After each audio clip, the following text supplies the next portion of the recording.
Dodge here. Well, we're still on lockdown, still being a little bit, not little bit, but very careful about what we do. We only go out for a little bit of shopping when we need it. For tonight's menu, we're going to have these lovely chicken thighs here. They've come from the freezer, so we've let them defrost. And I'm going to be cooking these in this gadget here, this George Foreman lean mean grilling machine. I expect most of you have got one of these. So I'm going to make a start by boning these chicken thighs and make a little cross over the bone there. I find it easier to do this, and then I can sneak the knife around, take that bone out of the chicken thigh, and then you can end up with one of these. A boneless chicken thigh with the skin on. So bear with me, I'm just going to finish off the rest of these chicken thighs, get them all ready, and then we can crack on with the rest of the recipe. So for a bit of flavour, I'm going to use this all-purpose seasoning, it's a savoury seasoning. I've used it before, it is very good, and I'm going to rub this over the skins, and yeah, then we're good to go. So carrying on, we're going to put this rub on both sides.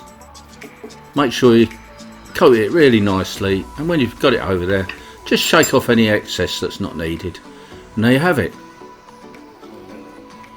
Now switch on your George Foreman machine, and when it goes green, that little green light there, you know you're ready to do your cooking, do your thing. Open up the lid.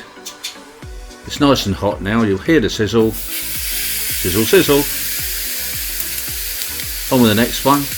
I mean, this is quite a big George Foreman machine, but it still only takes 2 chicken thighs at a time. Then we pop that down, wait for the light to change again, and open it up. Now I'm going to check these with a temperature gauge, but you don't have to. I mean, you can see they're cooked anyway. They've had about 15 minutes.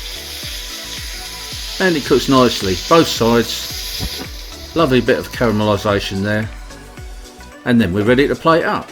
So I'm going to plate these up, skin side upwards.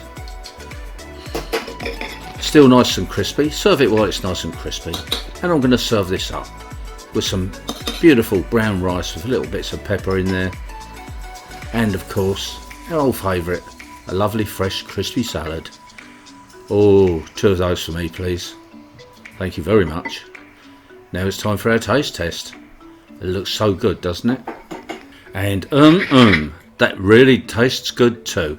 Please don't forget, subscribe to my channel and you'll see all the rest of my new videos and the old ones too. Hope you enjoyed this, and I'll see you again next time. Bye guys.